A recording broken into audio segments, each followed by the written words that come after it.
Welcome to the Vergecast, the flagship podcast of spatial computing. I'm your friend David Pierce, and I am in Bora. I mean, no, I'm not. I'm in my basement, where I always am. But I'm in the Apple Vision Pro in one of the immersive environments. And what I've discovered about this thing is that obviously you can turn the Vision Pro all the way down and see your actual surroundings through pass-through, or you can turn it all the way up with the digital crown and be in sort of a pure VR environment. But I like to turn on one of the environments, but only to like 60%.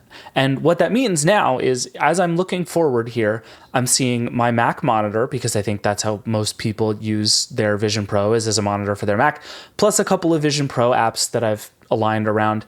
And it looks like I'm on the beach, right? I'm in a lounge chair on the beach in Bora. It's delightful. But then if I look off to the side, or I look behind me, or I even look kind of down at my desk, I can see my actual surroundings. And that's usually what I need to be able to see in a glance anyway. Like the dog comes charging down the hallway, I need to be able to look and see the dog charging down the hallway. But normally, if I'm just looking forward, I get this lovely, serene beach environment. It's delightful, and I can do it from my basement. It actually, it feels so silly to talk about this, but it's kind of great.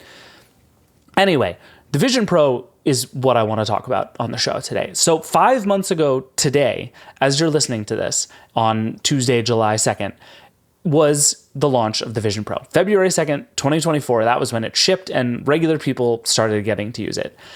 And I thought this might be a good time to just do a check-in. It's been 5 months. We've heard a lot about new software. We've heard a lot about new hardware. Developers have gotten a chance to do it. People have gotten to spend real time messing around in this thing. I think the novelty is worn off in a way that's actually really useful. We can just talk about this thing. So that's what we're going to do. We're going to talk about what we've been up to in this headset for the last few months. We're going to talk to some developers about what they've been up to. We're going to talk about where all of this is headed. Lots to do. I think the Vision Pro has sort of been through the hype cycle, and really we've all in a certain way kind of forgotten about it. Honestly, it was not a huge hit. It didn't change the world, but I feel like there's still a lot to talk about here. So that's what we're going to do. We're going to talk about it. All of that is coming up in just a second. But first, I have to go and fix my hair because, dear Lord, you use this thing for 10 minutes and your hair looks ridiculous, and we just can't have that. Lots of Vision Pro stuff to do. This is the Vergecast. We'll be right back. Welcome back. So, like I was saying, this is a really interesting moment for the Vision Pro, because on the one hand, I think everybody has kind of stopped talking about and thinking about it. The people who were going to buy one bought one. The people who weren't going to buy one weren't, because it's $3,500. There was so much hype and so much excitement, and then some disillusionment, and then there was questions about whether it was a hit or whether it was a failure. Realistically, it's neither, but it's kind of gone out of the consciousness. And yet, there's been all this news recently about Vision OS 2, which has lots of new features coming to it, and more coming later this year. We've gotten some news about Apple's hardware team kind of changing gears and rethinking the way that they think about Vision Pro. We've heard a lot about other headsets and glasses sorts of devices. The Ray-Ban Meta smart glasses have been a huge hit, which I think is a really interesting part of the Vision Pro story. There's just a lot going on. This gadget is 5 months old, which is brand new, and also in a certain way kind of old in the way the tech news world works. But there's still a lot happening, and it feels like whatever is going to happen here is very early. But I wanted to get some perspective from people who frankly have used this thing more than I have. So I grabbed two of the folks at The Verge who have the most Vision Pro experience, and that is Wes Davis and V Song. They have spent many more hours goofing around with this thing, testing it, using it in their own lives than I have. And so I thought I'd grab them to talk about what they've seen so far, how they've used it, whether they would continue to use it over time, and where it seems like all of this might go next. So let's just get into it. Wes Davis, welcome to the Vergecast. Yes, hello. Good to be here. V Song, welcome back. Thank you for having me. So I wanted to talk to you because you're two of the Vision Pro-iest people at The Verge, which is, I would say, is kind of a dubious distinction at this moment in time. Agreed. But let's just talk about how you're both using the Vision Pro. And Wes, I want to start with you because unlike V and me, you paid hard-earned actual human dollars for your Vision Pro. I'm still paying money for it. I did bought it with installment payments through my Apple Card. So I'll be paying for it for some time. Oh, no. So when you bought one, what did you buy it for? What did you think you were getting? I knew that I was getting a product that isn't fully fledged. I knew it was going to be basically a, like a tech demo product. I had read the review. I knew the shortcomings. I knew what I was getting into, I think. To be completely transparent, like the reason I wanted to get it is because I hadn't really used a VR thing since the Virtual Boy. Like Nintendo's, It's been a minute. Drastic failure. Like I had played with other people's stuff, but I hadn't owned one. You know what I mean? So I kind of wanted to see where, I guess not just where things are, but kind of where they're going, right? Because this is like, it's a little bit ahead of its time is not the right word, right?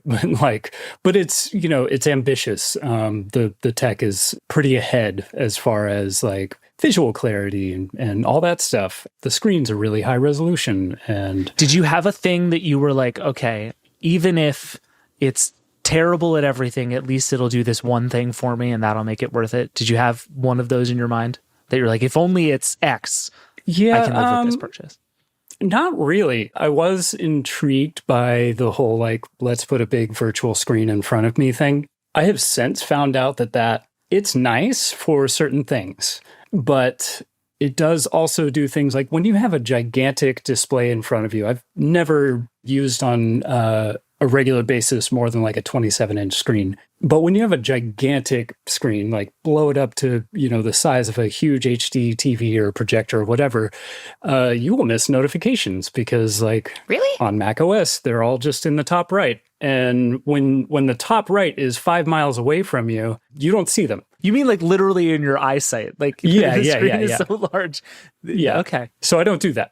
I feel like I have the exact opposite Really? experience with that. Yeah, I just feel like I see everything all at once. I just become Michelle Yeoh, everything, everywhere, all at once, and I have the power. You have hot dog fingers? Yeah, with hot dog fingers, or it feels like hot dog finger. It might as well be hot dog fingers, fair. just because like I have a lot of problem with it recognizing my finger gestures. I feel like every single time, every so often, I have to recalibrate using it. So yes, truly, I just become Michelle Yeoh. I mean, there are worse things to become, right? Yeah, it's in certain ways that's the dream, and in other ways less so. But V, what about you? You acquired this thing basically from Nilay. You stole it from him like 8 minutes after we published our review in January. Why did you want to have this thing around? Basically, one, you wear it. I'm the wearables lady, so it is a category of wearables, and one that I like emerging tech a lot. So I'm just curious about it because I wanted to see how it stacks up to the idea of smart glasses and just kind of, I feel like it's part way on the evolution to that. So I just really wanted to kind of dig into it. And it wasn't what I expected in many ways. Like, I think I was expecting something different than a VR headset, even though everyone had said it's just essentially a VR headset. And it is a VR headset. It's slightly different though. It's very Apple is what I'll say when I'm in it. I also have the MetaQuest 3. Yeah, the most recent one. I have that. So I kind of go back and forth in between them sometimes. And it's just, they're the same, but it's like the same thing written in different fonts. But one of those fonts is Comic Sans and the other is like, I don't know what the hip new font is anymore. But it's one Comic of them Sans. is that. Oh, okay, yeah. So it's Comic Sans. So it's just I'll let people wonder which one I think is Comic Sans and which one I think is the hip new font. I feel like it's very obvious, but it's good. We'll leave it mysterious for you. So fast forward to now, and Wes, I'm curious for you too. What do you do when you put on the headset? Like, I feel like it's been long enough. Part of the reason I want to do this now is it's been long enough that I wonder what this is and how it'll work. Is this anything? Mm-hmm. I would assume that's worn off by now. And now it's like, you don't quite have the like, oh my God, every time you put it on, or the like, ugh, this sucks every time the battery dies. So you're in a space where you can actually kind of use it as a person. How do you use the Vision Pro now? Just for cooking.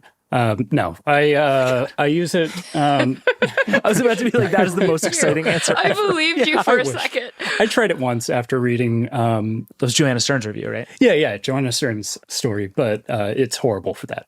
Don't use it for cooking. Not a good We were cooking assistant. FaceTiming while you were cooking that one time. Did we? Okay, I forgot that. We were FaceTiming in the Vision Pro while you were cooking. That was an experience watching you. It was a bad idea. That was something. Yeah, not safe.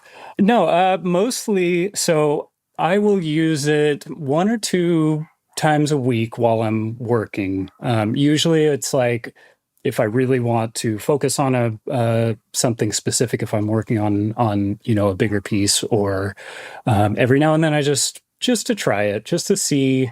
But I'm a 3 monitor guy, which is stupid, but I am. I've gotten used to it. And so when I have just the 1 monitor, I'm like, now all my stuff's on top of each other. I can't just look over. I can't put all my apps on all the screens. So there's that. I use it fair amount, actually, to watch stuff. I've been catching up on For All Mankind, which I never watched before this year.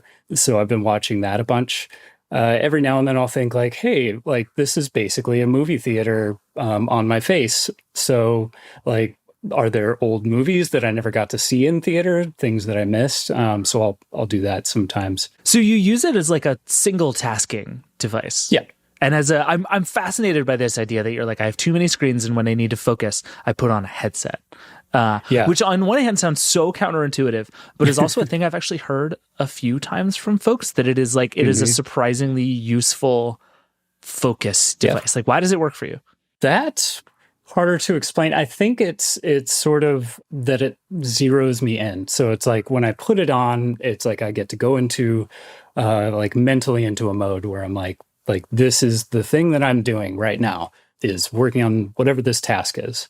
I don't know. It's helpful. I like it for that. Is it worth $3,500 to do that when I could also just get my laptop and like go do that exact same thing? I'm not sure. Although, my laptop is like a tiny little rectangle, and this lets me, as I said earlier, have a 500-mile wide screen. So yeah, it is a very funny thing that like years ago, I had a coworker who had a Chromebook that he had rigged up to not run anything other than Google Docs. And he was just like, this is my typewriter, right? Like I sit here when I just need to write things. And like, do you have 100 other devices that will also run Google Docs? Yes, of course. Absolutely. But there was something about that space that just felt sort of better and saner and more focused to him. But you hear about writers, right? Like who keep around like old Macs or whatever, like for the same reason. George R.R. Martin, still mad at him. Right. Like, I'm sure part of that is just like, this is the comfortable thing that I've been writing my novels on for, decades. I'm not going to give it up until, it completely dies or whatever. But V, what about you? What has been sticky for you over time? Actually, kind of very similar to Wes when I really need to focus on a draft. Really just, I have a lot of little focus tools on my regular thing, because breaking out the Vision Pro, it has to be really intentional for me, just because I have really bad eyes. So if I'm wearing glasses, I don't have those ice inserts. So I have to be like, okay, it's time for me to go upstairs and put my contacts in. Oh, wow. Yeah. It's like a several step process for you just to be like, I'm going to open up Google Docs in the headset now. Yeah, but I actually think that the most useful thing for me has been actually having a 500-foot Google Docs in front of me just to like really zero in on the words. And actually, I write mostly in the CMS, so sometimes it's just the CMS just in front of me with the chaos, like just really impressing upon me the importance of finishing this draft. Literally the stuff of nightmares. Yeah, it's a giant nightmare screen, or sometimes I'll watch stuff on there because I really do think it's like best when you're using it as a screen. It kind of isn't as good, in my opinion, when you're using it for the way that I think Apple wants you to use it. It's really just like having an amazingly large screen in front of you. And my problem, though, with watching content is the platform of content. Like, I think if you have something that you want to watch on Disney Plus or the stuff or Apple TV Plus that's integrated, oh yeah, that's super easy.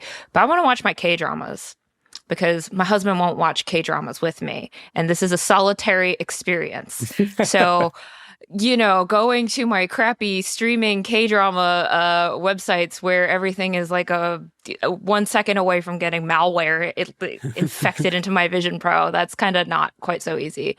And then when you do watch it sometimes, like I did watch a little bit of Bridgerton, through going to Netflix in Safari and the thing, I was just like, wow, this is too overwhelming. There's just so much happening.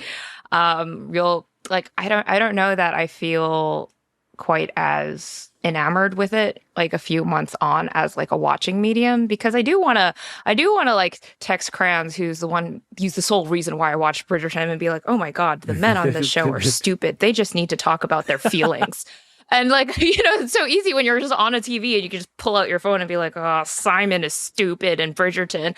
I can't really do that. I have to hold my thoughts and then like tell people afterwards, because I could type in the actual but it's stupid because you have like one finger typing, unless what am I gonna do, get up from my very comfy daybed and then type into my computer, so that with my keyboard just to message someone more clearly, it's not quite as intuitive. You guys are talking about this sort of single tasking thing. Do you do this in the like immersive environments VR headset style, or do you just sit in your own living room with a gigantic screen? I sit on the moon. I sit on the moon just because I'm just like, it's goodbye, everybody. Every once in a while my cat will just like start touching me while I'm on the moon, and that kind of takes me out of the moon. That is a real thing, like cat jumping on you while you're immersed. I'm sorry I just used that term, but while you have that turned on, cat jumping on you. Although I will say that my cat, one of his favorite things to do, and it feels very intentional, is to jump in my lap while I'm, holding my phone or my tablet or whatever, and be in the way of that. Like it's not, absolutely.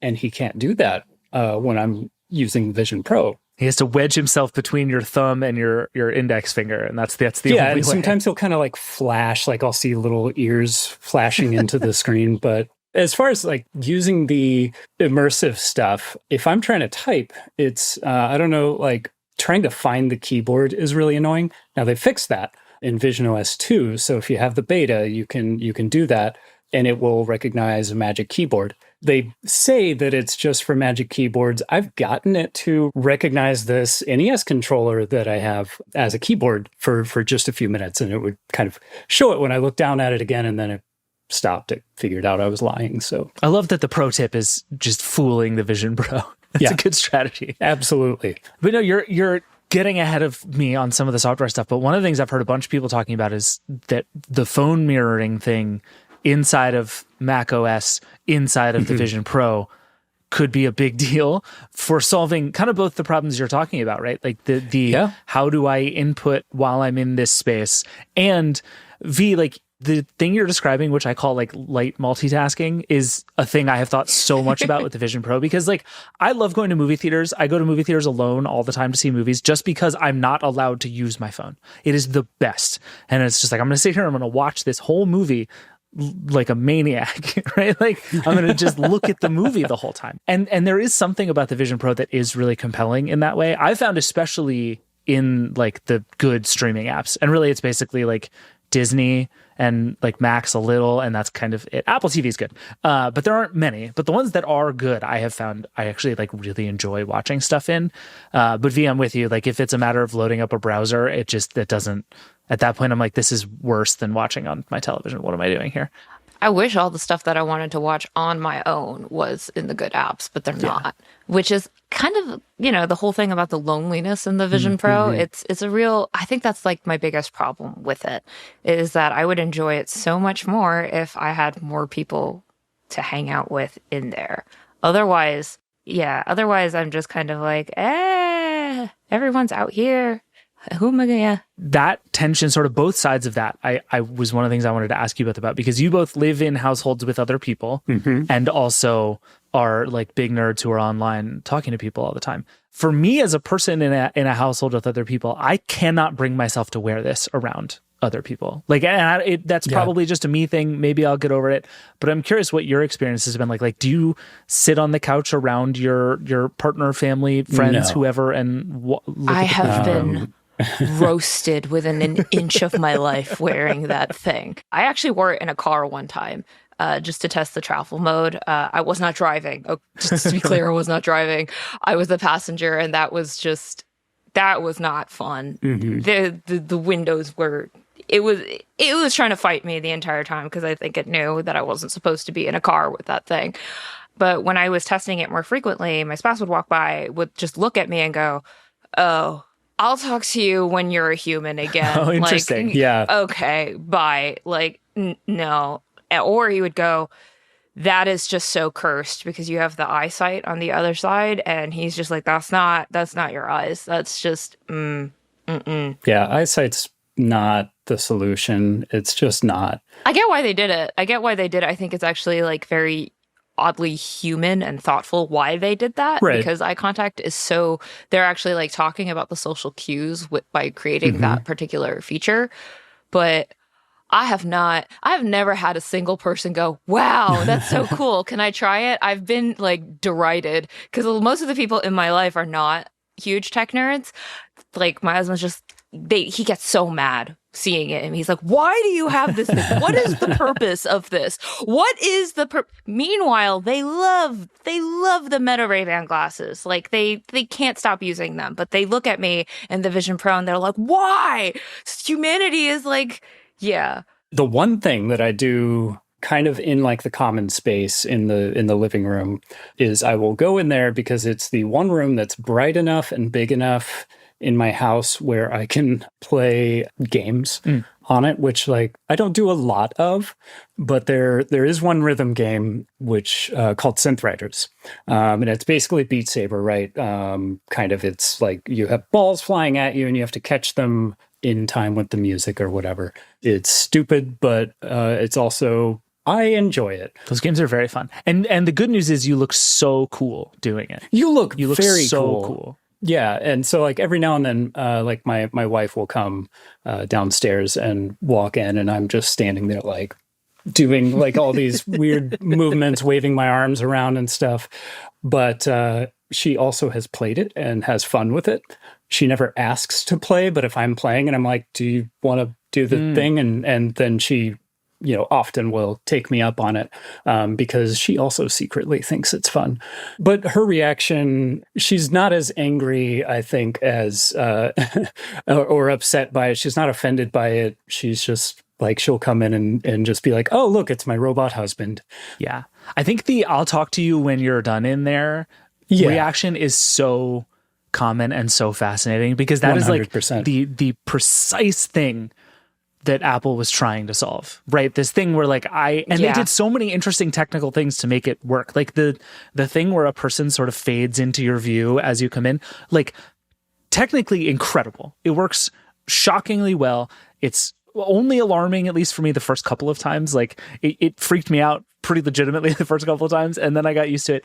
But it fixes the problem for you as the wearer a little bit. But I've had the exact same reaction every time I've been wearing it around somebody else, that like as soon as they see me in the headset, it's like, oh, we're not interacting. Like we can't, you're somewhere else. I can't, you can, even if you can see me, even if you can see the space, you are somewhere else. We are not going to talk. I wonder if that's because eyesight itself is the problem, or if it's because it's just not bright and high fidelity enough. Because, when you look at it, it looks like you're looking at one of those hologram cards of somebody's like, eyeballs. I think that's part of it, and just like the uncanniness of it at the same time. Just like that really, because, like it kind of, you see the eyes, but it's like, there's a tinge with blue, I think, if you're in an app, so they know that your full focus isn't there. But unless you sit down with someone and explain to them what that means, and they're aware of what those cues are, I think just people are going to look at that and just go like, Yeah. They're just going to do a big Brendan Fraser and the Mummy just going, So let's talk about like where we go next, right? Because I think it is we're 5 months in, this thing is brand new. Like every time I talk to people who love the Vision Pro, they're like, what about the iPhone after 5 months? And like, that's true. It's none of it was any good after 5 months. So like, it's fine. Sure. But Wes, you've been writing a bunch about Vision OS 2, which I think my read on Vision OS 2 is basically like, this is now fixing all the sort of table stakes stuff. It's basically Vision OS 1 now. What in there are you excited about? Give me the rundown. So the thing I'm most excited about is the big curved display thing. For the reasons I mentioned earlier, just not having all the space that I'm used to. And it's weirdly like a lot of the things that they brought in for this version are things that I like had thought specifically that I wanted. And a curved display was like, I had thought like, well, not we all, but a lot of people were saying in forums and stuff like, we want multiple displays in the Vision Pro. Why aren't there multiple displays? And one day I was thinking like, why do we need multiple displays? It's a virtual environment. Why can't you just have a big long display or whatever? And then they announced that. And I didn't expect that. Like I thought it was going to be a multiple display thing, but like, why not? Why not have a big curved display thing? Another thing that I had really wanted was some better ways to get to things in the Vision Pro. So like launching your apps, for instance, like the home screen. Before, your two options were to reach up and push the little button on the top, the digital crown. Or you could go into the control center by looking up, hoping you get the little dot, tapping the dot. I hate that so much. That whole process. It's like a 3-step process. Now, you just like do this funky like little flourish with your hand. And I love it. It is like a little, it's the very end of a magic trick kind of vibe. It is. You're just like, you flourish your hand and there's a little dot that shows up right here. It shows up pretty reliably. And then you tap your fingers together and you've got your home screen. It's easy. And then while you're doing that, if you want to quickly check the time or the battery, which is like not a thing you can do normally. I mean, you can by, again, looking up and finding the dot, but it's not, I don't know. It's not as, somehow it's different than this motion, which is just like turning your hand over. And I kind of likened it when I wrote about it before to being like turning your hand to look at your wrist to see what time it is. I don't know if that's what they were going for, but it's what I immediately thought. And they, that seems Apple-y, right? To kind of think about it that way. And that will show you the time, the battery level, and you can tap there to get to the control center. Or you can tap and hold to like change the volume. Stuff like that. Just bringing in easy, quick gestures to do stuff inside of the Vision Pro, get to menus and all that stuff instead of having to go through all this rigmarole. I would love it if there was like a way to get to settings, for instance, that way too, because this being a new product, I'm still, months later, constantly going in and changing settings. Right, just tweaking little things, and I do that anyway on all of my devices. But it's more pronounced on the Vision Pro. How often do you guys use Siri on the Vision Pro? Because I feel like my answer Never. to all of the weird UI stuff is I just yell at Siri. I use Siri 3 times as much on the Vision Pro as on any other Apple device. I am surrounded by HomePods. Oh, fair enough. And phones and all kinds of things. I do use it, and it does seem to prioritize the Vision Pro. But my experience over the last several years of using like the Apple Home stuff has been that like while it has improved, it's still frequently enough misunderstands. Siri still sucks, is what you're saying. Siri, yeah. Like my phone is not like still doesn't have Siri turned on because of that. Like if I want Siri on my phone, I will press the button. I use Siri most while driving, and even then half the time when I'm driving, it's like, no, that's not what I asked her. Oh my God, stop. And some of that is just me. Like I have to like know what I want to ask and how I want to ask it in a way that the voice assistant is going to understand. And I'm not too good at that because I just word vomit half the time what I want. So it's not like a coherent sentence. I feel like you have to say, Siri. See, I don't even know what to say in a fake Siri prompt besides like setting timers. Before that, I'm just like, well, that's like Siri. And then my brain like buffers. I'm like, what do I want her to do? How should I say it? That brain buffer thing is real. Oh, yeah. Yeah, it's like, that's my main issue with it. And it's why I don't. But it's frustrating because when I'm in there and I'm on Safari and I'm, trying to type, I go like, oh, it would be so much easier if I could just talk to Siri and do it. And then I'll look at the microphone and try and tap and it's just not working. And so then I just give up so that's my issue. I will say though, like, to your point, David, like opening apps that way is actually like, I do that somewhat frequently. The part of the reason that I don't is because I'm always forgetting the name of Vision Pro apps because they have weird names sometimes. And then other times it's like, until recently, until Vision OS 2, you couldn't rearrange the home apps. And now you can. That's another thing I'm excited about, I guess. Like, I don't know. Like, it feels weird to say I'm excited about So much of Vision OS 2 is like, now you can copy and paste on the iPhone, right? It's like, yeah, okay, great. that is good and useful and hooray. And also, Absolutely. how on earth did this not exist until now? Yeah, and you still can't, like, as far as I know, and V, if you've figured out how to do this, but I don't think you can make folders inside the home. There is a folder for iPad apps that's already there, Right. and you have to use it. Like, it came with Vision OS, but you can't make more. And that drives me nuts because, like, I don't like on my iPhone, I have it very intentionally set up where most of my apps live in the library and only a few are actually on my home screen in any way. And it's organized so that I only have the things that I use regularly. So like my podcast app is there and my books app, stuff like that. Otherwise, it's like everything else is shoved over in the app library. I will search for it when I want it. I don't want it there. Like, I don't want TikTok on my home screen being like, do you want to watch some videos? Wow, how responsible of you. But like with the Vision Pro, you can't do that. There's no app library. It is the app library. It's very old school iPhone in that way. It's just pages and pages of apps. And thankfully you can rearrange them, but that's annoying too. The whole app experience in the Vision Pro has been annoying. How so? Like downloading them. It takes forever to download something. Like you're just waiting. And then by the time it's downloaded, I forget that it's there. So it takes me a while to go back and find the new app or something. And like what Wes said, is just like having to find stuff. Like I don't know. It's just easier to do it on my phone sometimes.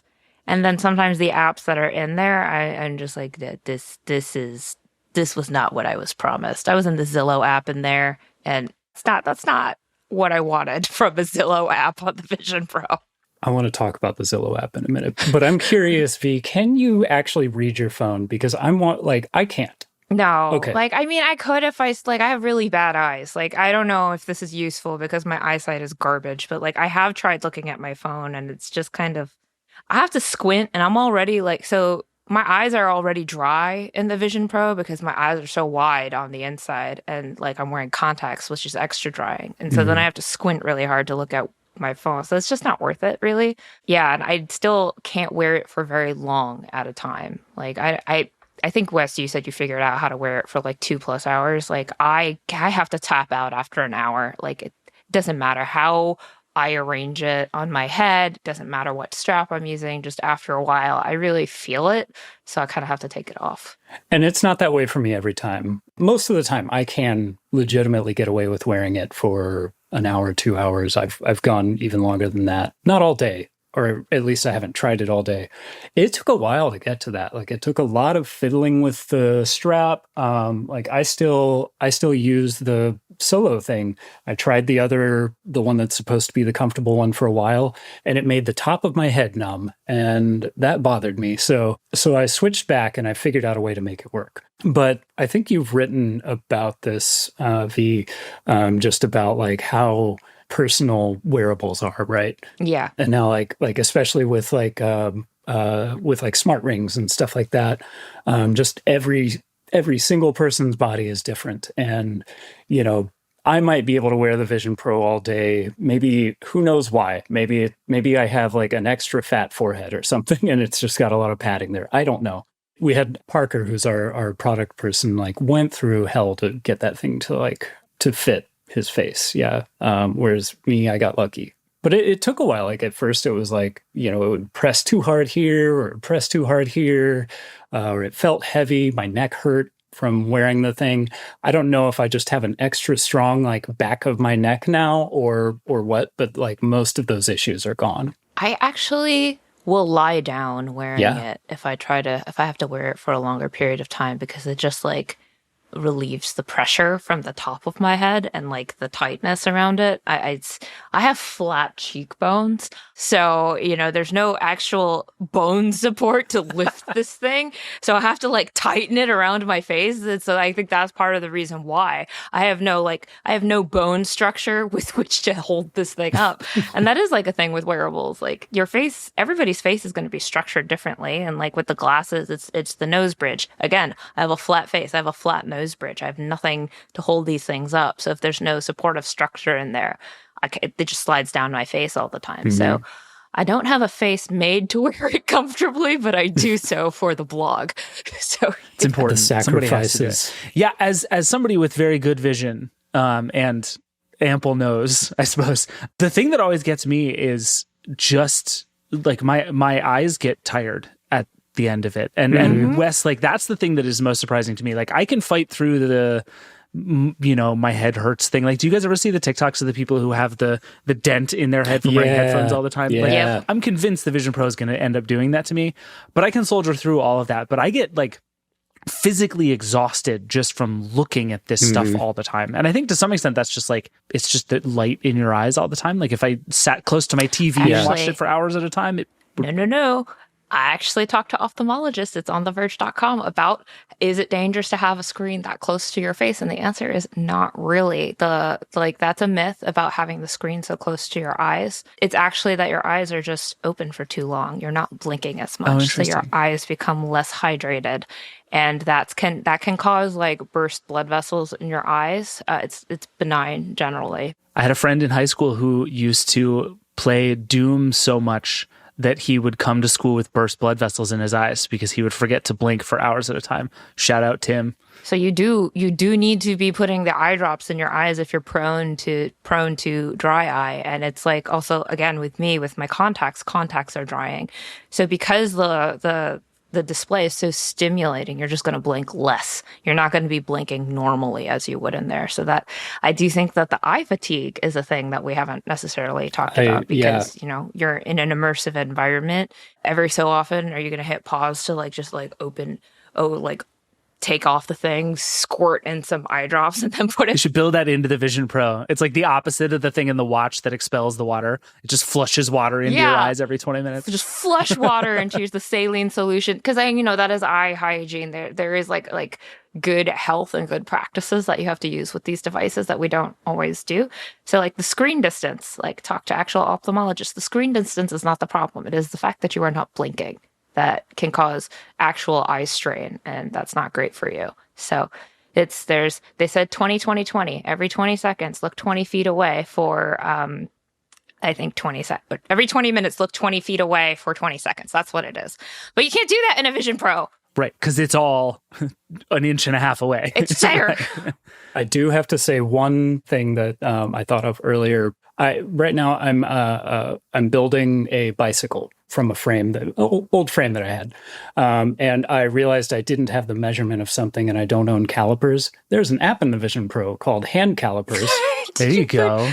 Did you put calipers on in virtual reality? You don't put them on. You hold your fingers up, and two little dots show up, and it shows the measurement between your fingers, and it's delightful. And I used it, and it gave me an accurate measurement, and that's all I want to say. They are going to make a Vision Pro commercial about you tomorrow. Yeah. I hope they do. Somewhere, the Vision Pro team, someone's screaming with joy saying, yes, they used it the way I want. Oh, it's nobody on the Vision Pro team. It's just some guy who made me up, as far as I could tell. But that's the stuff, right? Like you talk about spatial computing, like that is the stuff. And there need to be a million more things like that. But that is, if this stuff is ever going to be the thing, it's things like that. But David, like when you were talking about like not ever wanting to wear the Vision Pro around people, like I had to walk out to my garage, which is a separate building, holding the Vision Pro, and I was like holding it on the side of my body so that like my neighbors wouldn't see me. I have to go to Home Depot this afternoon, and I'm going to bring the Vision Pro and just wander the aisles holding stuff up to the Vision Pro just to see what happens. See how quickly I can get kicked out of the store. It's going to be great. But okay, other than calipers, so there are two great uses for the Vision Pro. There's calipers, big screens, and hand calipers. The big screen thing is really interesting to me because I think that's where most people have landed, right? Whether you use it as a big giant display for your Mac or as kind of a personal television, it's a big screen. What goes on it, who knows? It's a big screen. But then there's all these rumors about like, okay, the thing Apple is doing, and Mark Kerman at Bloomberg has been reporting this over and over, is trying to figure out how to make these things cheaper. And the way that Apple seems to be making it cheaper is by making the screens worse. That apparently the pixel density of the next Vision device might be half of what the current one is. And on the one hand, that makes absolute perfect sense. These screens are ridiculous. This is how you get it to be this good. It's also why it's this expensive. Like, it's why it takes so much power, on and on and on. Does that work? Like, if you take away the fact that this is such a good screen on your face, does the cheaper version of this become more compelling, or does it become less compelling because you've just made the only really great feature half as good? I don't know. I'm so torn. What do you guys think? I think it depends, right? I'm torn. If it's lighter, if it's more comfortable, if the interaction still works as well.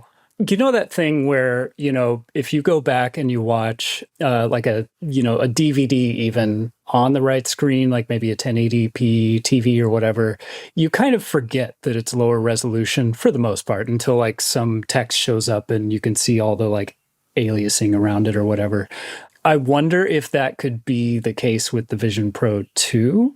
Not the Vision Pro 2, but the Vision Pro cheap, whatever they call it. Oh, is it like Light SE? Vision Pro SE. They should. I just kind of wonder, doesn't that just make it a MetaQuest 3? Right. And if that's the case. Yeah, so they'd have to be really good at all the other stuff. I was using them kind of concurrently for a while, and I would go into the MetaQuest 3, and I'd be like, oh my God, it's so much lighter. It's so much easier to use. There's so many more things to do. And then I'd be in the app and I'm like, dang, this is pixelated. And, so that would kind of just be like I can get around it. It's not the end of the world, but it is a thing that it's just like, okay, then what is setting it apart? Because like right now, what's setting it apart is the screen. The pass-through is just like, oh, wow, this is noticeably better. And those experiences, like, I don't know. It would have to set itself apart besides being cheap. Part of the problem, I think, is like, I think it was the Gurman report from this weekend. I want to say that he said that it might actually be an even like less field of view. It might not have been Gurman, but like if that's the case, if it's lower resolution and it's like, suddenly you don't have that impressive thing to look at, then abruptly the $500 MetaQuest 3 versus the maybe $2,000 Vision Pro, like the calculus is suddenly like really wonky because like the experience inside the Vision Pro would have to be significantly better than a MetaQuest 3 or 4 or whatever. Yeah, I don't know that compromising on the screen is the right move so much as making the materials lighter and cheaper. Because like, isn't it made out of some like, I forget what exactly it's made of, but you have actual glass on the front of the. I mean, it's metal and glass. Yeah, that's heavy. Well, and the Quest 3 is not that much lighter, right? Than the Vision Pro, like really? It's significantly lighter. It's so much easier for me to wear. And it's because the weight distribution, it's not so front heavy. The Vision Pro is very front heavy and it's all that glass. And I kind of think that is sort of, it has a very premium feel when you touch it because Apple, right? Everything Apple makes. Premium feel, super luxe or whatever. You could just make it less luxe and keep the thing that makes it really special, which I think is the screen, or try to keep that as close to possible. I don't know if that's possible, but if I were going to make this thing cheaper, which you should make it cheaper because it's more fun when more people are in there, I don't know if that's the right move. I think the right move would be make it lighter and feel cheaper. Yeah, I mean, take the glass off. Like, it can still feel good without having a big... Just get rid of eyesight. Nobody needs that, really. I actually agree with that, yeah. Put googly eyes on the front of it. Yeah, honestly, I think people would have more fun if you just put giant googly eyes. You know what? We really will make it like everything everywhere all at once. Just put giant googly eyes on the front. I can pretend I'm a rock. Perfectly in keeping with Apple's entire design ethos and branding, too. It makes sense. I really, I never thought I would sit on this podcast and try to convince Apple to make a plastic gadget, but, here we are. It would probably be better if it were a plastic gadget. It probably would be, just because the wearability. I'm going to say this until I'm blue in the face. With a wearable device, it has to be wearable. If you're not going to wear it, it's not successful. So if making it plastic means that more people will wear it, not only because it's more comfortable, but because it's cheaper, make it plastic. Just do it. Or titanium. Is that going to lower the price, Wes? Because we also have to lower the price. It's okay, Wes is paying for this thing every month. Just make it $5,000. Wes won't even notice. It'll be fine. Oh, God. Well, that is a good note to end on. We're going to get V a cheaper one. We're going to get Wes a more expensive one, and everybody's going to be happy. It all works out. $10,000. Love it. Let's take it to the moon. Thank you both. Thanks. All right, thanks for having us. All right, we got to take a break, and then we're going to come back and get a bit of a different perspective on what it's like to make stuff for and live inside the Vision Pro. We'll be right back.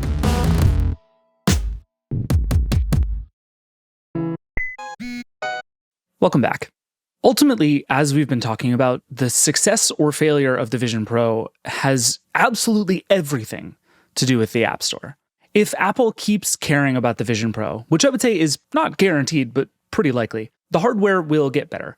There will be a cheaper one. But if there's nothing to do in the headset, no one's going to use the headset. I really think it's just that simple. And I wanted to get a different perspective on the state of Vision Pro apps. So I called up the developers behind one of Vision OS's most interesting apps. That app is called Television, and it does what you might think. It lets you put a virtual television in 3D space. Think of it like a bridge from where we've been to where we're going. In here, you can watch on any TV from our curated collection, or grab more from an expanding catalog across the decades. The television can be lots of things. It can be an old wooden cabinet TV from like the 1950s. It can be this tall teal thing right out of the Jetsons. It can be one of those big flat screen TVs with those huge speakers on the sides. Lots of things. Whatever set you pick, you then plop the set down in your physical space, and then you can put whatever kind of video you want on it. You can stream stuff that you've shot. You can play stuff from YouTube, all kinds of stuff. It's just a television. I like the app because it's charming, but also because it's the kind of thing that could only work on a device like the Vision Pro.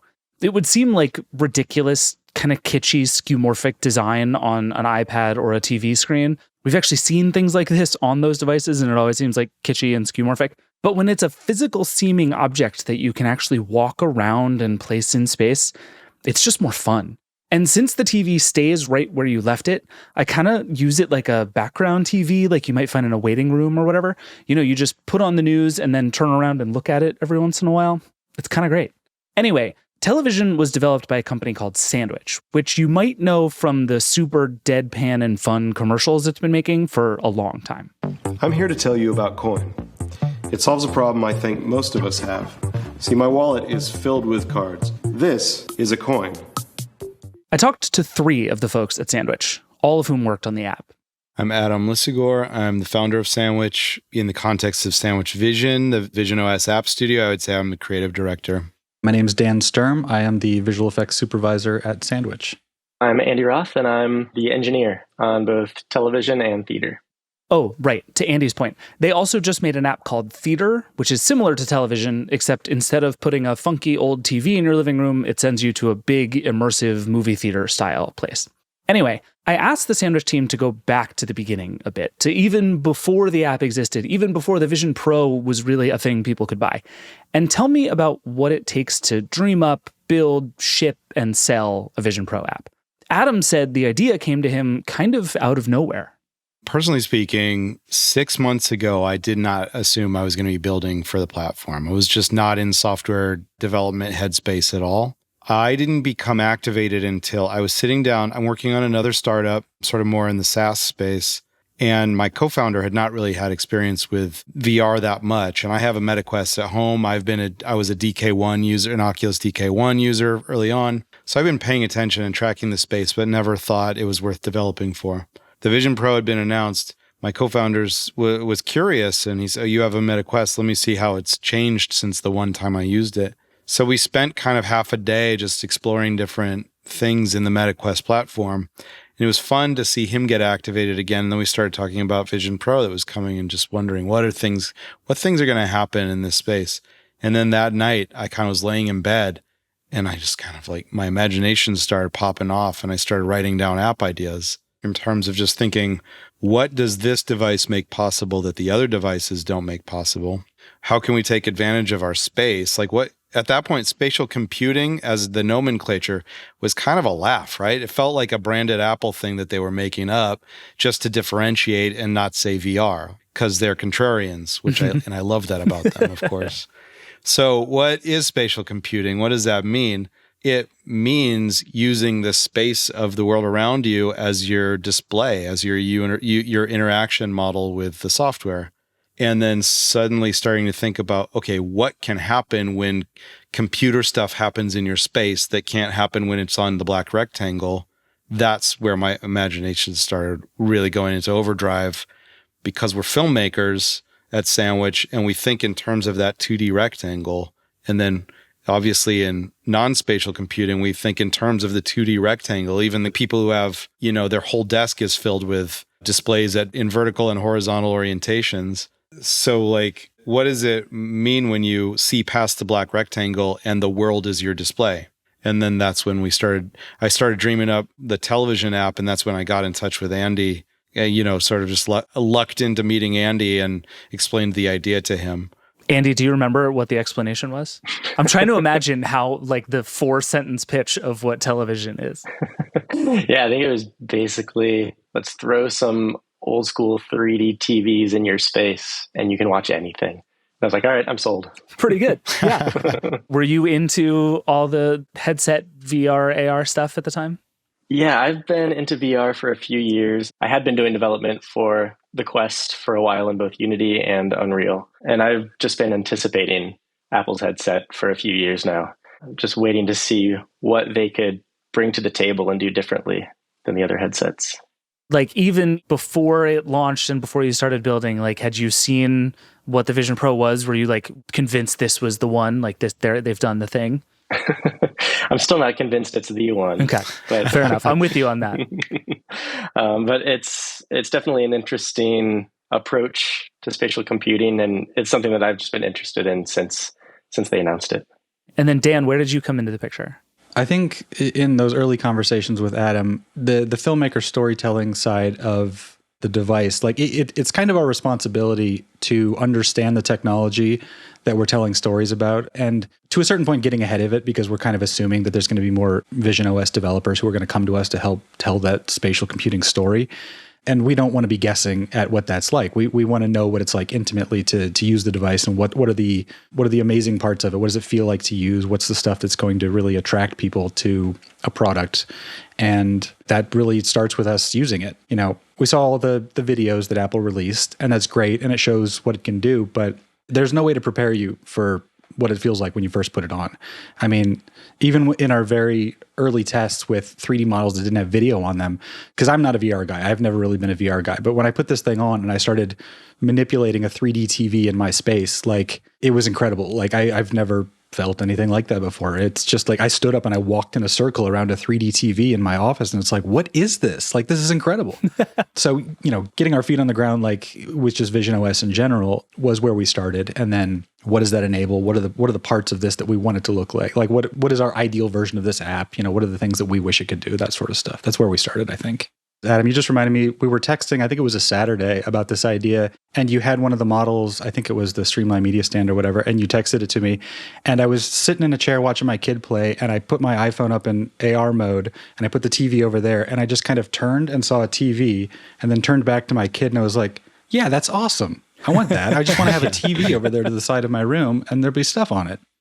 At this point, again, I should mention, the Vision Pro wasn't for sale. All the Sandwich guys had, all anyone had, was a simulator that they could use to get a rough idea of how it might work. So the team here started with an off-the-shelf 3D model of a retro TV, just kind of spinning it around and seeing how it picked up light and if it felt sort of realistic in this virtual space inside a simulator on a computer screen. That worked pretty well, Adam said, so then they were off to the races. They found more TV types, sent them to Dan to turn into 3D models, and basically tried to figure out how you're actually supposed to interact with all of this stuff. This thing is so new, this whole category of devices is so new, that nothing about how we use them is settled. How do you select stuff? Where do buttons go? What should those buttons look like? Nobody knows, which is fun and kind of daunting. We made the classic dev mistake of like making one control panel that had like 18 different buttons on it. Oh, sure. That feels like a cockpit of a Cessna. And then figuring out, okay, what are the things the user always needs access to, and what are the things we can hide behind settings? And Andy came up with some ingenious stuff like the drawer gallery that slides out, of the control panel. Stuff that nobody else was doing. This is the evergreen time, like right now, for designing all this new language that nobody else is doing. This is when the next pull to refresh comes out, that now, like a year from now, everybody is using as a pattern. Their first real experience with television in a headset came at one of Apple's developer labs in Cupertino. Apple did a lot of these before the Vision Pro came out, just to give developers a way to see what their app would look like and how it would feel when real users put on real headsets and had real experiences with their apps. It's a big moment, honestly, for a lot of these developers. It's a thing I've heard a bunch of, is you either put it on and it either feels magical and great, or it feels totally broken. For the television crew, it was pretty good. I looked over at Andy because he got the app up and running before I did. I look over at him, he's got a big smile and he goes, "It works." And then as soon as I got the app up and running, it was like, oh, this TV that we only have seen flat on the simulator, it now feels like a substantial 3D object in front of me, and I can look around it and view it from different angles. It picks up the light. That was boom. That was like everything. How true was the simulator in retrospect? Like, was it, when you loaded up for the first time in the headset, was it what you expected and hoped it would feel like, or did you all of a sudden understand it in a new way? There's just no substitute for your actual space. You could take a photo of your actual space and put it, use it as your environment. You can model your own room and put it into the simulator, and it doesn't even come close to 1% of the experience of what VR is supposed to be, or AR. That's the most frustrating thing as storytellers, because if we're designing products, we know that the end user is going to experience the same product as we're experiencing in their own space. If you're telling the story in 2D, like we had to do, like we often have to do with software, like Dan alluded to, it's so frustrating because you can't even come close to the feeling of it until these technologies are pervasive where everybody's using it. So, there's no disparity between the superficial simulation of it and the real thing. Yeah. Andy, you were smiling as he was saying that. What was that experience like for you? Yeah, that experience in the dev lab was a little more nerve-wracking for me, I think, than Adam. With other VR headsets, I have some experience where, you build something on a PC and it is running great on this NVIDIA graphics card, and then you go to build it on the Quest and everything just falls apart. Right. And so I was really, really nervous about that happening, because we'd been using the simulator for a few months. But luckily, the simulator is pretty representative of how the device works, the software at least. You don't get, the full experience of wearing it. When we went to that dev lab and it just worked like I expected, I was so excited. Yeah, that's pretty cool. To Apple's credit, because they really have built a supercomputer device in that thing. It's not hobbled. Even the version 1.0 of it, the processor is not hobbled. It can do what they want you to do with it. Dan, what about you? Like, building all this stuff, making it work, like you're sort of deep in the details of it. What is that experience like the first time you're actually sort of inside of the space, getting to look at the space? I mean, to Apple's credit, they had sort of laid the groundwork for this stuff with ARKit on the phones, and playing around with these models on an iPhone, you get a decent sense of like what level of quality you're going to get out of it. All of the USDZ format stuff, which is all very boring, but it's great that it worked out of the box, basically. So you kind of understood that they were going to wrap it in this sort of like soft world sphere of lighting, so it accepts some of the light around you. But in the filmmaking world, from visual effects, if a 3D model doesn't look good, you just like give it a million more polygons and render it, and it's going to take a day to render a frame, but it'll look great. And you can't do that kind of stuff in VR or in any of these systems. So finding ways to not destroy all of Andy's work with a model that's 3 gigabytes or something is very complicated work. It's a delicate balancing act between detail and performance at all times. I mean, there are a few tests we did that just they were just dead on arrival, where it's just like, just throw all the detail in the world at it because it'll look great. And it's like, oh, my computer is dying. The Vision Pro doesn't like this. Like, let's take a step back for a minute and figure out like what we actually need to do to optimize it, which is very interesting because there's not a lot of people, there's not a lot of people trying this sort of stuff within their apps, and B, there's definitely not a lot of people talking about how to do it. I think only recently we've gotten some guidance from Apple in terms of like how to optimize your app for Vision OS. And it's like, oh, we missed those targets by a long shot. But, we're doing our own version of that. So, trying to align with what they want us to do it's interesting. It's fun work too. Yeah, and this level of detail is even more apparent and frustrating and challenging in our theater app that we're sort of building out right now, because it's not just a 3D object in front of you. It's an immersive space that really does require detail in order to render believably at a massive scale. So like it's almost like 10x the challenge in the room as it is to just have the polygonal object in front of you. Right. And we made it harder by saying, like, we want people to be able to move around the space to like actually experience the theater. If we just sat in one place and everything 20 yards away was, fewer polygons and cheapened detail, like that would be great for performance, but we don't want that out of our experience. So we got to figure out how to make that work. This is the thing I'm so stuck on when it comes to Vision Pro. And the thing that I keep feeling as I use it. There's so much cool tech in here. And to a large extent, it is remarkable that it works as well as it does. Forget about the fact that it's $3,500, which I think is ridiculous. Forget about the fact that it's so big. Forget about the battery life. It's impressive that this thing exists at all. But like, are we sure this is how it should be? Should I really have to laser focus my eyes on a button for the entire time it takes to click it? Do I want to do some things with my hands and other things with buttons? Is a virtual keyboard floating in the air a good idea? What is the best way to move windows around or send something to someone or open an app or anything else? These things get decided and then we treat them as if they were inevitable, but it just isn't that way and it doesn't have to be that way. And there's something exciting about the fact that on the Vision Pro, all of this feels new and unknown. And also there's something deeply annoying about the fact that so much of it right now just feels weird to use. But from a big picture perspective, I really like the way Adam described how he thinks about the user experience and how the Vision Pro ought to feel. We're in an interesting space with its own opportunity because we're trying to build experiences that feel like the real world, but better, right? So just imagine you go outside and suddenly you want the information of the world at your fingertips. So what is the interaction that your mind would design in that moment? How do you want to reach up and access the information and then have it go away?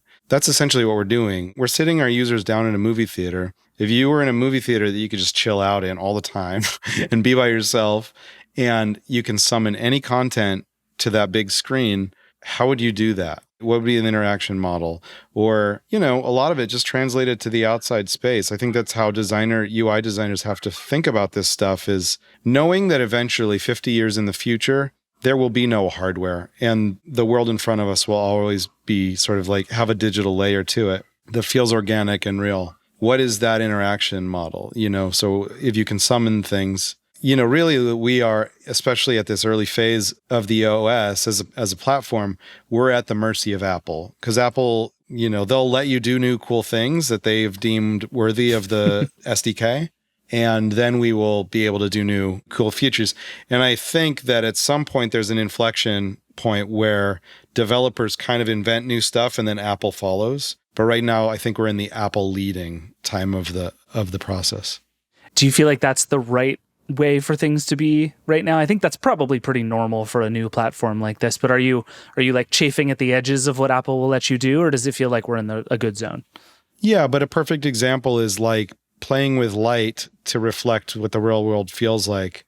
We know that when you use a real TV, especially a vintage one with a bezel, the light that casts from the screen is reflected on the edges of the TV, right? Well, that is not easy to do especially in OS 1 of Reality Kit. We know that in Apple's own immersive cinema, when something is playing on that big screen, the light bounces off the screen to the ceiling and the floor. And in real time, it makes it feel very material. It makes it feel like the light is real and the surfaces are real.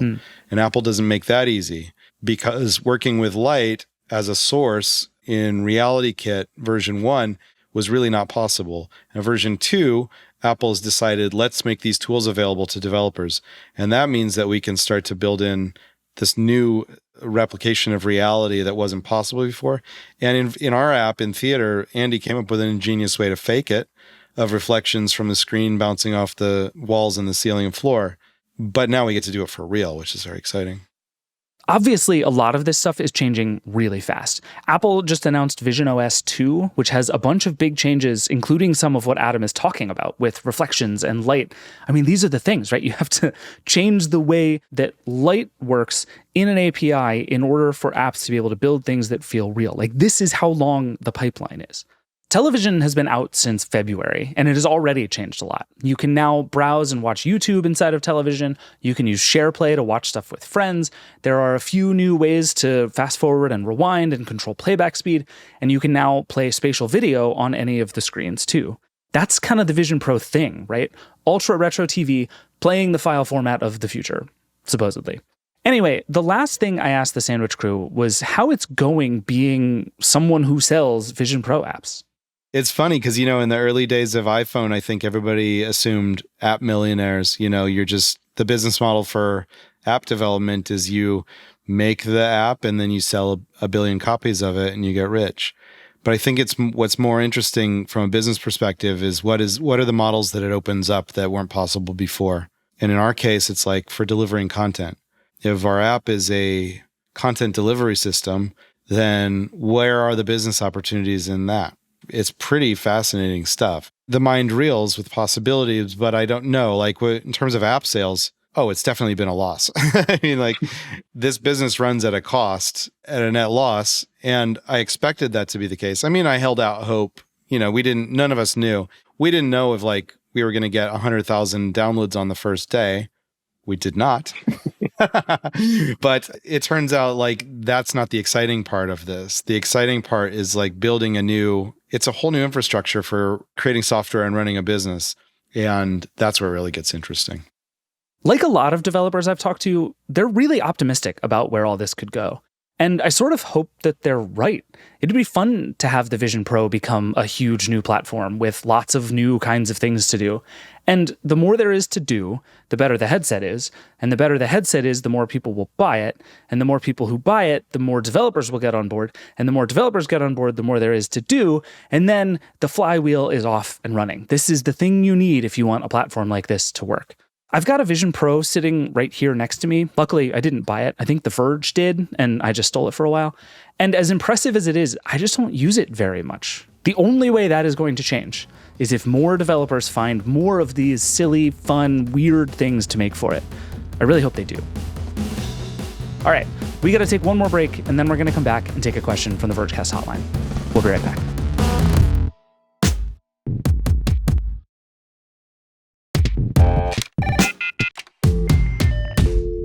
All right, we're back.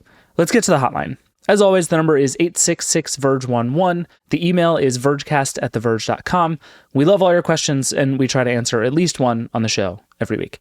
This week, I'm doing a weird thing, which is I'm going to try and answer a question from many months ago, because it's one I've been thinking a lot about ever since this thing came out. It's a Vision Pro question. It's an old one, but I actually think it says a lot about where this is headed.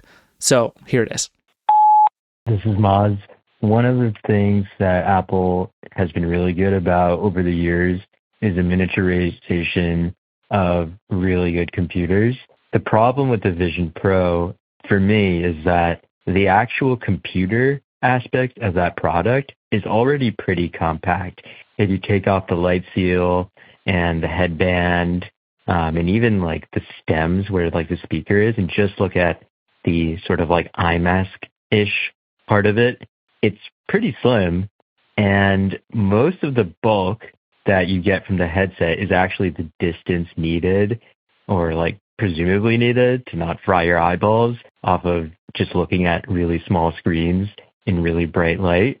So how do you expect Vision Pro to progress to something more wearable or more socially acceptable if the size of it is not actually the tech and is actually just natural human physiology of not being able to strap LCDs to your eyeballs really closely? I'm curious what you guys see the Vision Pro Series 2 or 3 or 4 or 5, where the thing should get smaller, but just given the way they've built this around pass-through and LCD displays, I don't expect it to follow the same path as some of their other products. Thank you. Bye. So I think this is the question, right? I think if you're Apple, you have to do one of two things here. You either have to figure out how to take what the Vision Pro is, basically in its relatively current hardware form, and make it more palatable to people. And I think what that looks like is just making it cheaper, right? Like take this exact Vision Pro and make it half the price, and I think it would be more than twice as compelling to more than twice as many people. That's a hard thing to do. That is the kind of thing that happens over time just as you get better technology, but it doesn't happen quickly and it doesn't happen easily. And so a lot of the stuff that we've seen for Apple's new, cheaper, simpler push that we've heard about has to do with the screens in particular. These screens are ridiculously expensive. They're hard to produce. They are as good as you will find in a headset. And I think what we're going to see is Apple try to just pull all of that down a little bit to make it cheaper. And in theory, lower resolution would mean lower power. It would mean less need for things like cooling. It would solve some other problems just by not having to drive so many pixels all the time. And so you might get a little bit smaller and more wearable there, but I don't think so. The question is right that this thing is already pretty small. Like as a pure piece of hardware, it's pretty remarkable. It's made of metal, so you could get some weight back on that front. It's definitely rigid in a way that I think over time these things will want to be a little more flexible, which will make them wearable. But I don't know how you make this thing that much smaller and that much lighter without fundamentally changing what it is. Which brings me to the other point. I just can't stop thinking about the difference between what the Vision Pro is and is trying to be and what the Ray-Ban Meta smart glasses are and are trying to be. And it's so obvious to me at this point that the Ray-Ban Meta strategy is the right one. I think especially if you believe that AI is going to change how we talk to computers, having something on your face that is essentially a very good microphone, a good set of speakers, and a camera actually gets you a shocking amount of power out of your device. You can do so much with a simple wearable thing that can see the world and talk to you. That is massively powerful, especially if you believe AI is really the future. What Apple has built here is that plus a screen and an entertainment device. And I think that's interesting, and that's where we will go in the future. But the road from here to there, I think, looks a lot more like smart glasses than it does like headsets, if that makes sense. The steps between something like the Ray-Ban Meta smart glasses and something like the Quest, even if you want to take the other Meta product out there, are super unknown too. It's a lot of really hard problems to solve in displays and in processor efficiency and in how to get a GPU on your face that is good enough to work all day, how to solve battery life. Like people talk about making a lot of huge progress in tech as like solving multiple physics miracles all at once. And that's kind of what Apple and Meta need if you believe that these all-encompassing headsets are the thing. But if you don't, and I'm not sure that I do, then smart glasses is the answer. And I think if you're Apple, you had the iPod before the iPhone, you could look at smart glasses as the iPod. They don't do as much, but they do it very well. They are the right form factor. They feel good. People like them. They solve a couple of very specific problems. And then years later, once the tech gets better, once people get more comfortable with the idea of the form factor, once you've found a couple of new things to do and new ways to interact, then you do the iPhone. We weren't ready for the iPhone in 2001 when they started shipping iPods. The technology wasn't there. The world wasn't ready. We didn't have the sort of cultural understanding of how all this stuff would work. It just wouldn't have worked as well as it did 6 years later. And I think headsets might be the same thing. And Apple just tried to skip all the way to like the iPhone 10 instead of shipping the iPod. And I'm totally brutalizing this metaphor, but I think, I have no evidence for this, but I think that if you're on Apple's hardware team, you're looking at the Ray-Ban Meta smart glasses and saying, oh, what we should have done is built something that does less stuff and is wearable instead of trying to build the thing that does all the things, including some things that people don't really want and isn't all that wearable. So the idea of what the Vision Pro is now, it's going to be hard to make this thing more wearable. There's some things Apple can do with the straps, like just having the overhead strap built in instead of having just the one around goes a long way towards making it wearable. Actually, Adam Lissagor from Sandwich said in our interview that he has actually taken out the light seal. He uses the overhead strap and uses it essentially like an AR device so he can see around it and uses it much less sort of immersively, but it's still very comfortable for him. And I think that's really clever. And there are more ways that Apple can start to press on that. Solving some of the battery stuff will go a long way. Like just having that cord on your face is a real wearability problem. I think putting the battery on the headset is also a bad idea. Again, physics miracles. But that's one thing you'll start to see. I wouldn't be surprised to see Apple use a less heavy material, even if it's slightly less impressive. Again, if you want to get the price down, that's another way to do it. And it'll also have the delightful side effect of pulling some weight off of the device. So again, there are little things Apple can do around the edges here. But I think if you want to see Apple do something more wearable, it's going to have to look like a different device. And I wouldn't bet a lot, but I would bet a little that what Apple is going to do next with the Vision Pro is going to look less like a worse Vision Pro and more like something else entirely. I could be wrong. Maybe this is just wishful thinking, because I would love for Apple to make something like the Meta Ray-Ban smart glasses, but that connects to Siri and all of my other devices as seamlessly as like a pair of AirPods does. I want that. So maybe I'm just hoping for that. But you can see it, right? Like all the things that AirPods are on your face plus a camera. That feels powerful. It feels like Apple. And you could see that being the Vision and then this being the Vision Pro. That's how you get to wearability, as far as I'm concerned, because I don't think we're anywhere close to a world in which you can build something that is as powerful and capable as the Vision Pro and feels as good on my face as a pair of glasses, or even close. And some of the reporting, particularly from Mark Gurman at Bloomberg, has said that Apple is working on something more like AR glasses, but that's still a couple of years away. That wouldn't totally shock me. But again, from what I've seen from these Meta glasses, they don't have to do that much to be really useful to people. Camera, speaker, microphone, incredibly powerful. And I think there's a lot more to do there, and I think we might see Apple do it sooner rather than later. Anyway, that's all a lot of conjecture. I'd love to hear what you think. If you have had a Vision Pro for any of the last 5 months, I want to know what you think. We got a lot of feedback from folks when we published our review and in those early days.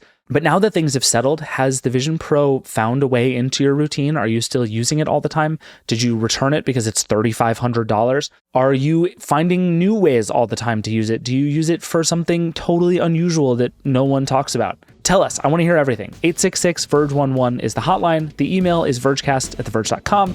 Reach out. I want to hear everything.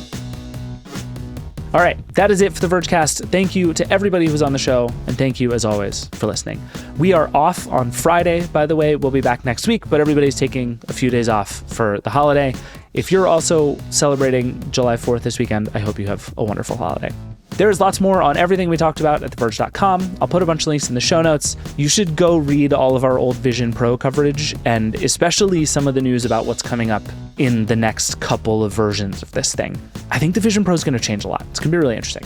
Also, read theverge.com. Surprising amount of news going on this summer. This is usually like the dead period of the tech news cycle. That ain't happening. And it's about to be phone season again, so it's going to get crazy. As always, if you have thoughts, questions, feelings, or Vision Pro apps you think I should try, you can always email us at vergecast@theverge.com. Call the hotline 866-VERGE11. We love hearing from you. This show is produced by Andrew Marino, Liam James, and Will Poor. Vergecast is Verge production and part of the Vox Media Podcast Network. As I mentioned, we'll be back next week after the break. Everybody have a great holiday. We'll see you then. Rock and roll.